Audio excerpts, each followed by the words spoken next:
గుడిలోకొచ్చావో ప్రసాదం తీసుకోవా మరి? రాజా ఒంటరిగా ఉన్నాడు. ఈ మత్తులోని వీడు మునిగి చస్తాడు.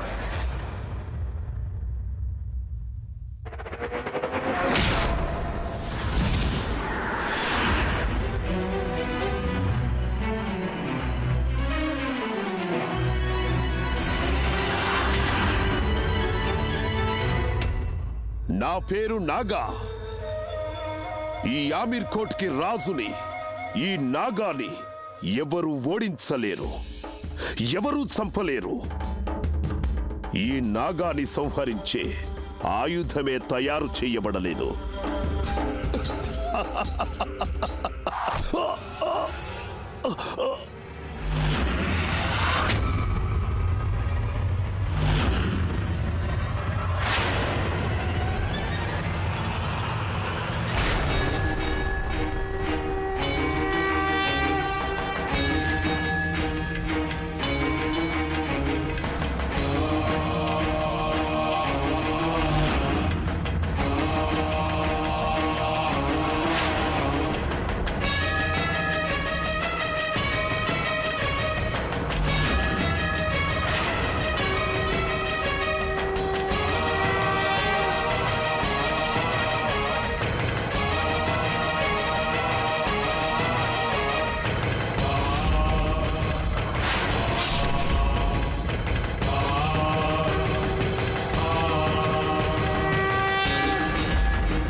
అడవిలో ఉండాల్సిన క్రూర మృగాలు జనసంచారంలోకి ప్రవేశించాయి.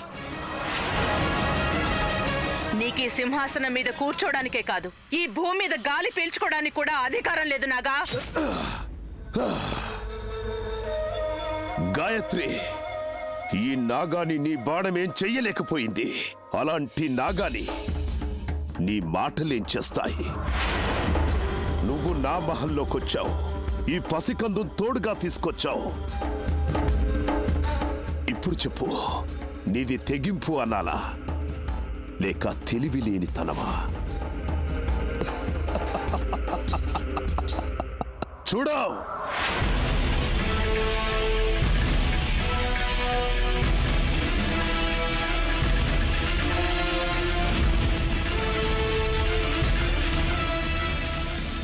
మేమనుకుంటూనే ఉన్నాం ఏదో అనర్థం జరుగుతుందని. నాగా, సమయాన్ని వృధా చెయ్యకు. జింక స్వయంగా నడుచుకుంటూనే ముందుకొచ్చిందే, చంపి పారేదాన్ని.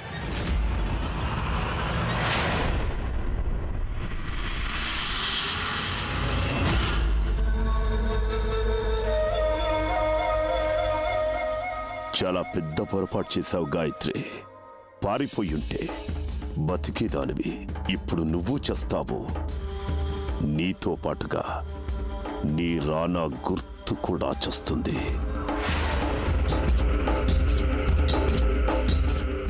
నాగా, ఇప్పుడు నీ నలువైపులా ఒకసారి చూడు.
ఇలాగే నువ్వు రాణాగారి మీద దాడి చేసావు కదా,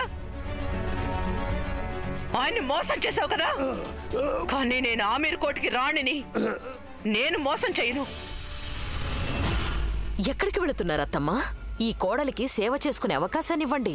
కృష్ణ రామాని ప్రార్థించారుగా, ఇక మిమ్మల్ని స్వర్గానికి మేం పంపుతాం.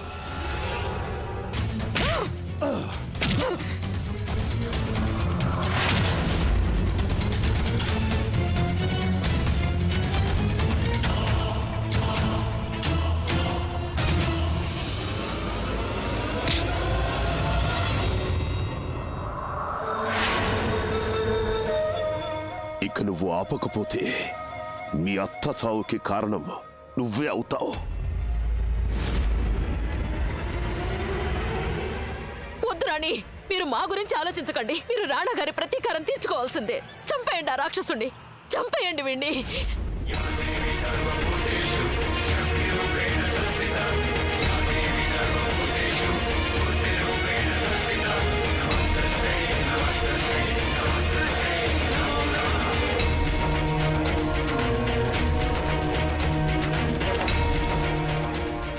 నీకే చెప్పేది, ఆగో.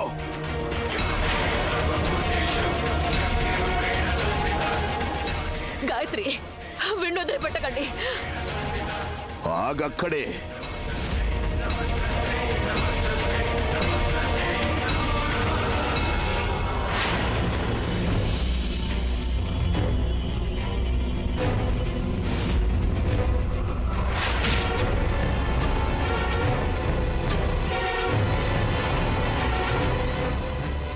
మరీ అంత తొందరపడితే ఎలా అత్తమ్మా?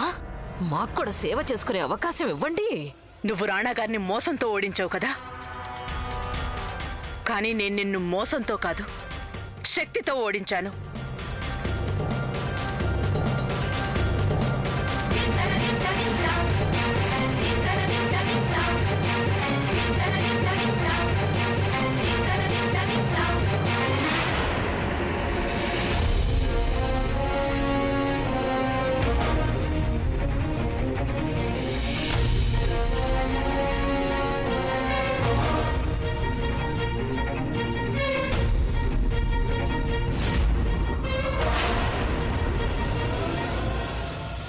రాణి గాయత్రి, మమ్మల్ని మన్నించండి. మేం తప్పు చేశాం, మమ్మల్ని క్షమించండి. మేం చేసింది తప్పే. మా ప్రాణాలు తీయకండి, మా ప్రాణాలు తీయకండి.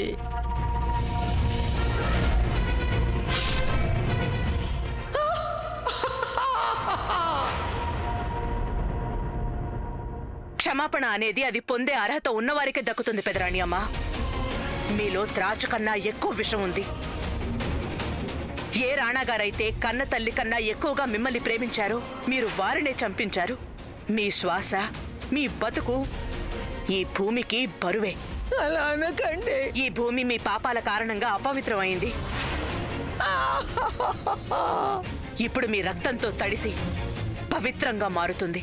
ఈ రోజు నుండి ఒక భార్య మాత్రమే కాదు, ఒక కూతురు కూడా పగ తీర్చుకుంటుంది.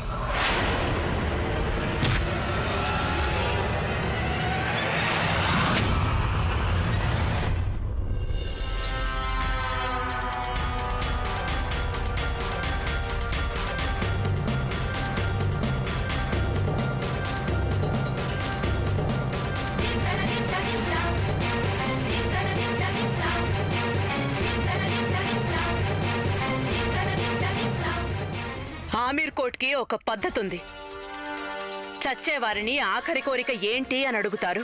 కానీ నేను నీ ఆఖరి కోరిక ఏంటని అడగను. ఎందుకంటే ఈ పద్ధతి, ఈ సంప్రదాయం మనుషుల కోసం మాత్రమే. కానీ నువ్వు మనిషివి కాదు, జిత్తుల మరి తోడేలువి.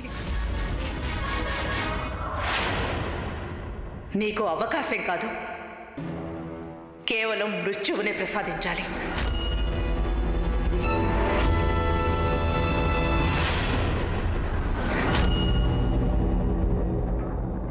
మా పాపని చంపొద్దు.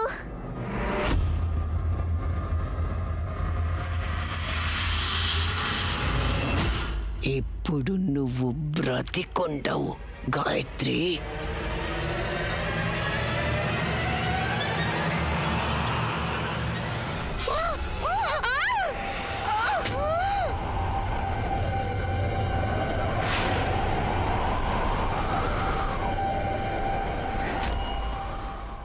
నీ బిడ్డని కూడా మేం వదిలిపెట్టాం.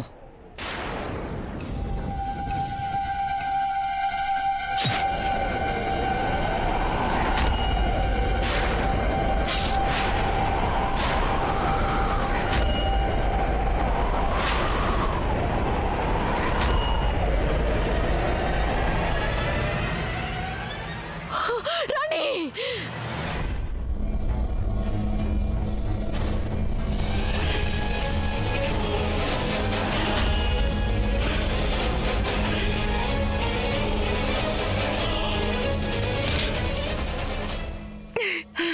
రాణా గారికి నాకు పుట్టిన ఈ పాపని జాగ్రత్తగా చూడండి.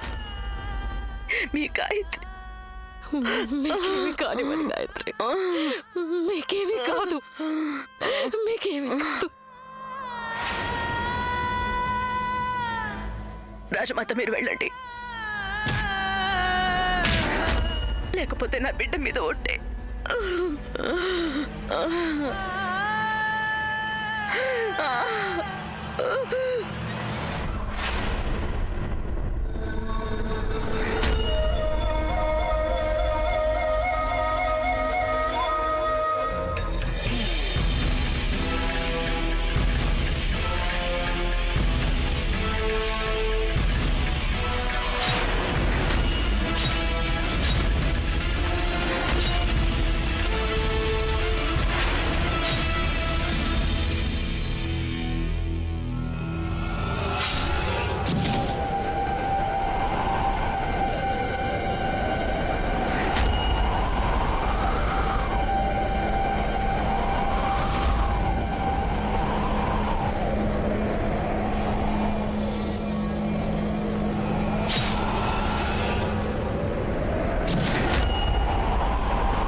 శ్వాసలో చేరితే గాలి గాంధర్వమవుతున్నదో, ఏ శ్వాసలో చేరితే గాలి గాంధర్వమవుతున్నదో. మాకు మిమ్మల్ని చూస్తే గర్వంగా ఉంది గాయత్రి. మన కూతురు తను మన కూతురు. మీలోని శౌర్యం మాలోని మొండితనంతో పుట్టింది.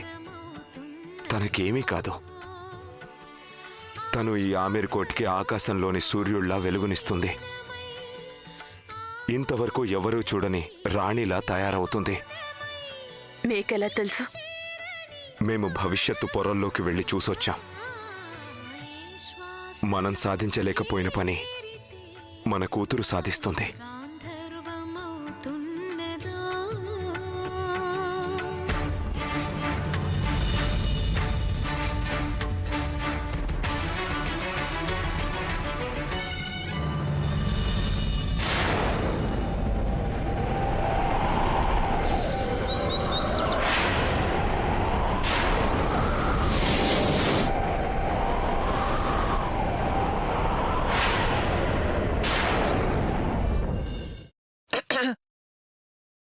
చంద్రవదన్, ఆ రాజమాతని ఆ బిడ్డని వెతికించు. వాళ్ళని ఈ రాత్రికే చంపేయాలి.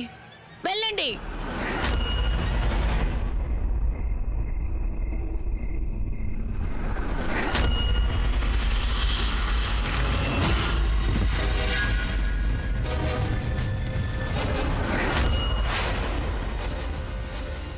వద్దు వద్దు వద్దు రాజావారు, వదిలిపెట్టండి ఆ పసిబిడ్డని. ఈ పసిపాపం చంపడం వల్ల మీకు ఒరిగేదేమిటి?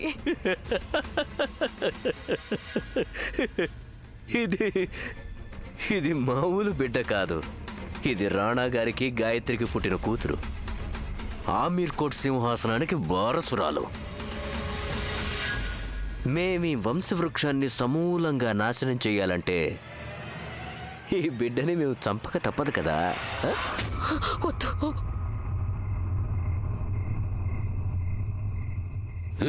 ఆగండి చంద్రవదన్.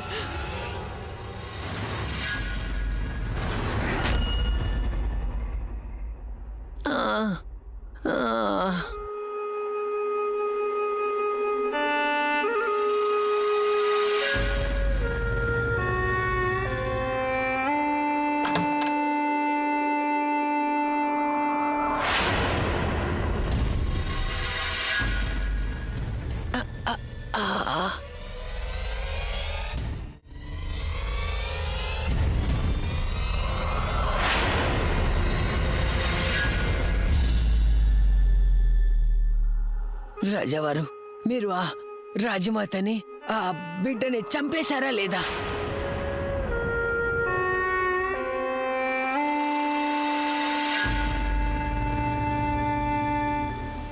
అరే రాజావారు, మిమ్మల్ని శవాల్ని తీసుకురమ్మని చెప్పాం, ఈ చిరిగిపోయిన బట్టలు కాదు.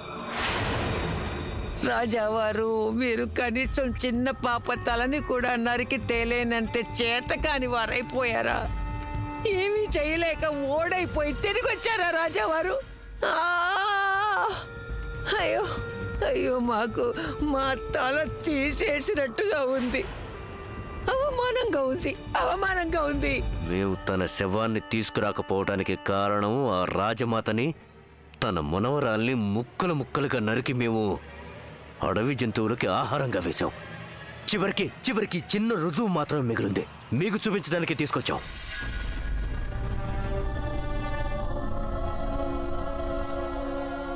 నిజం చెప్తున్నారా రాజావారు?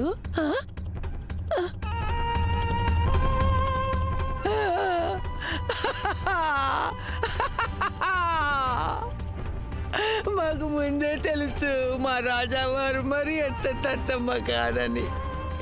మాకు గర్వంగా ఉంది. మాకు గర్వంగా ఉంది. ఈ బిడ్డని మీరు చంపాలని అనుకోకపోయినా పెదరాణి అమ్మ చంపకుండా వదలరు. అంతేకాదు, పెదరాణి అమ్మ దృష్టిలో మీకేమాత్రం విలువుందో మాకు తెలుసు. ఆవిడెప్పుడూ మిమ్మల్ని ఒక పావులాగే వాడుకున్నారు చంద్రవదన్. పాలలో పడిన ఈగలాగా తీసి పారేశారు. ఏ సింహాసనం మీద కూర్చోవడానికి మీరు ఈ అమాయకపు బిడ్డని చంపాలని వచ్చారో ఆ సింహాసనం మీద మిమ్మల్ని పెదరాణి అమ్మ కూర్చొనిస్తారనే అనుకుంటున్నారా? ఎన్నటికీ చెయ్యరు. గతంలో కూడా ఎన్నో అవకాశాలొచ్చాయి. అప్పుడేమైంది? మొదటిసారి మీరు సింహాసనాన్ని గెలిచారు కదా, కానీ మీకు బదులుగా పెదరాణి అమ్మే స్వయంగా సింహాసనం మీద కూర్చున్నారు. రెండవసారి ఆవిడ మిమ్మల్ని కాకుండా అవినాష్కి రాజ్యాన్ని కట్టబెట్టారు. మరి మూడవసారి ఆవిడ రాణాగారి ప్రాణాలు తీసిన తరువాత అప్పుడెవరిని రాజుని చేశారో ఆ విషయం కూడా మీకు బాగా తెలుసు చంద్రవదన్.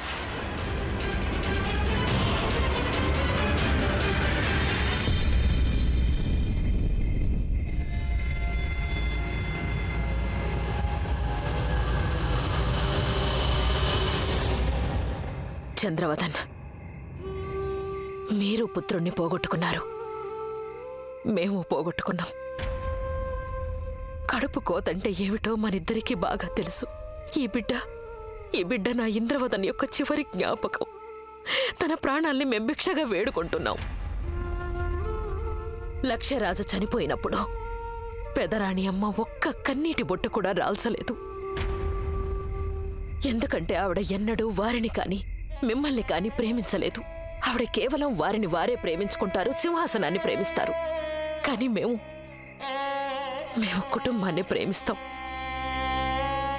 మీరు సింహాసనాన్ని తీసుకోండి, ధనం తీసుకోండి, ఐశ్వర్యం తీసుకోండి, అన్నీ తీసుకోండి.